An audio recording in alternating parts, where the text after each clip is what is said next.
Hello friends, डिजिटाग्राम में आपका स्वागत है। आज हम बेसिक एक्सेल सीखेंगे। पहले एक्सेल की ये जो विंडो हमारी ये ओपन है, इस विंडो को देखेंगे। ये विंडो एक्सेल की विंडो कहलाती है। इससे बाद जो हमारी home, insert, page layout, formula, data, review, view and help, ये सभी प्रकार के टैब कहलाते हैं। अगर हम होम टैब में जाएंगे तो इससे नीचे जो वर्टिकल लाइंस में जो ऑप्शंस दिए गए हैं, ये सभी प्रकार के रिबन कहलाते हैं। ये रिबन्स अलग अलग प्रकार के अलग अलग टैब्स में होते हैं। अगर हम इंसर्ट टैब में जाएंगे तो हमारे पास अलग रिबन होंगे। इन रिबन्स में अलग अलग ऑप्शंस होते हैं। जैसे पेज लेआउट में जाएंगे तो अलग रिबन होंगे, फॉर्मूला में जाएंगे तो अलग रिबन होंगे।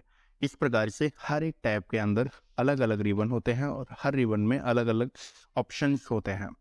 इससे बाद ये जो हमारे पास जिस सेल में N4 लिखा हुआ है, अगर आप देख पाएँ तो यहाँ पर हमारा एक सेल है जिसमें ये N4 लिखा हुआ है। ये नेम बॉक्स कहलाता है।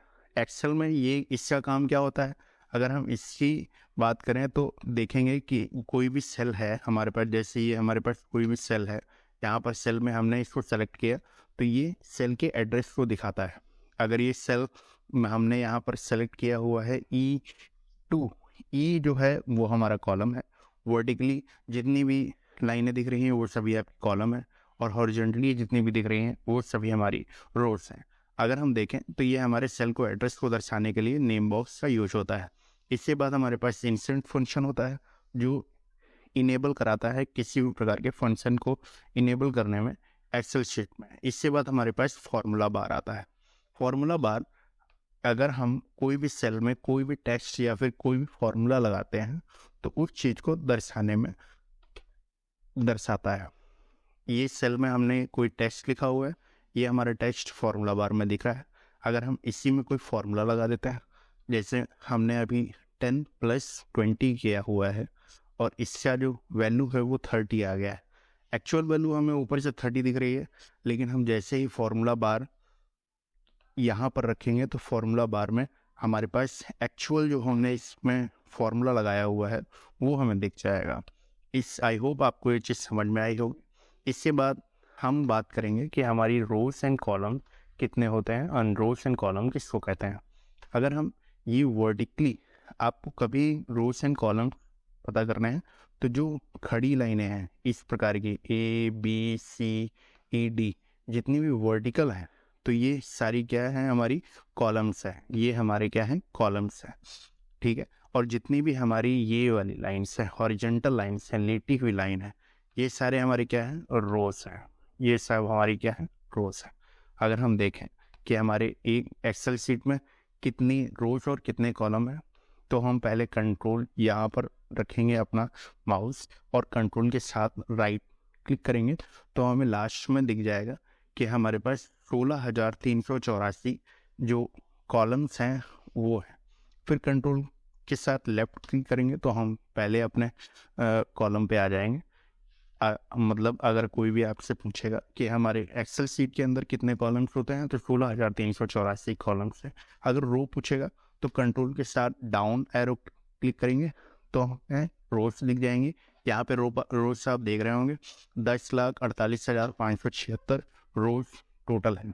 अगर हम इसी के बाद देखें तो ये 10,48,576 हमारी रोज हैं एंड 16,384 कॉलम्स है। अब इसी के ऊपर कंट्रोल का ऊपर वाली क्लिक करेंगे, अगर आप वाली बटन दबाएंगे तो हम पहले रो पे पहुंच जाएंगे। अगर कंट्रोल के साथ लेफ़्ट दबाते हैं तो हम कॉलम के आखिरी वाले कॉलम पे पहुंच जाएंगे। अगर कंट्रोल के साथ डाउन दबाएंगे तो हम रोज के आखिरी वाले कॉलम में पहुंच जाएंगे। इसी के साथ ये जो हमारे टैब्स थे, इन टैब को अगर आपको हाइड करना है तो आप इनको डबल क्लिक कर देंगे तो ये हाइड हो जाएंगे। अगर हम सिंगल क्लिक एक दोबारा करेंगे तो ये हमारे दोबारा से शो करने लगेंगे। इसी शॉर्टकट की जो होती है वो है कंट्रोल + F1। आप कंट्रोल फंक्शन F1 भी दबा सकते हैं इसको हाइड करने के लिए और इसको शो करने के लिए, जैसा मैंने अभी दबाया है। कंट्रोल + F1 करेंगे तो ये शो कर देंगे, कंट्रोल + F1 करेंगे तो ये हाइड हो जाएंगे।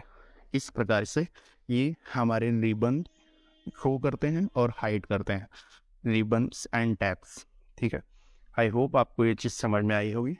इसके बाद हम एक एक्सेल की रेंज को सेलेक्ट करना चाहते हैं। जैसे हम ये एक्सेल की रेंज को हमने ऐसे करके सेलेक्ट किया, हमने पहले एक सेल को सेलेक्ट किया, उसी के बाद शिफ्ट के साथ राइट एरो, फिर उसके बाद नीचे डाउन एरो, ये करके हमने रेंज एक सेलेक्ट करी एक सेल के। अगर हमें ये सेल बिना माउस टच के सेलेक्ट करना है तो हम सीधा फंक्शन के साथ F5 दबाएंगे। F5 दबाने के बाद हम पहली सेल, जैसे कि हमारी पहली सेल है, पहली सेल मतलब जहाँ से हमें सेलेक्ट करना है और कहाँ से कहाँ तक।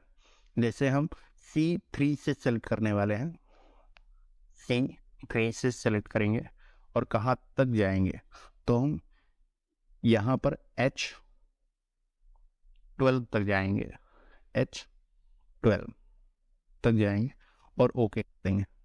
तो आप देखेंगे कि हमारा जो पहला है इसे रेंज C3 आई है, यहाँ पर ये C3 से इसने लिया है और ये यहाँ तक G13 तक गया है, G13 तक गया है। ये हमारी एक रेंज उसने सेलेक्ट कर दी है, इसे ही हम रेंज कहते हैं। इससे नीचे जो आपको ये शीट का नाम दिख रहा है वो डिजिटोग्राम है, ये शीट के नेम होते हैं।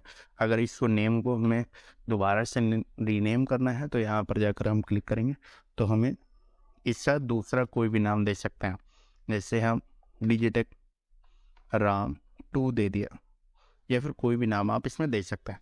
प्लस का बटन दबाने पर आप न्यू शीट बना सकते हैं। इसमें कई अनलिमिटेड टाइप की सीट्स बनाई जा सकती हैं, आप जितनी भी मन चाहें उतनी सीट्स बना सकते हैं। इसी के साथ हम देखेंगे कि हमारे पास इसमें एक ऑप्शन जूम का होता है। अगर मिनिमम जूम कभी भी पूछा जाए, कभी भी आपसे पूछा जाए कि मिनिमम जूम कितना है तो वो 10% तक होगा। अगर मैक्सिमम जूम कभी पूछे तो मैक्सिमम जूम कितना होगा तो मैक्सिमम जूम हमारा 400% तक होगा। ऐसी शॉर्टकट कीज क्या होती हैं, अगर शॉर्टकट की देखेंगे 400% होगा। अगर इसी शॉर्टकट की देखेंगे तो हमारे पास शॉर्टकट की इसी Alt+V+Z होगी, Alt+V+Z। एक हमारा ऑप्शन खुल जाएगा जिसमें वो सभी प्रकार के जूम से ऑप्शन को दिखाएगा।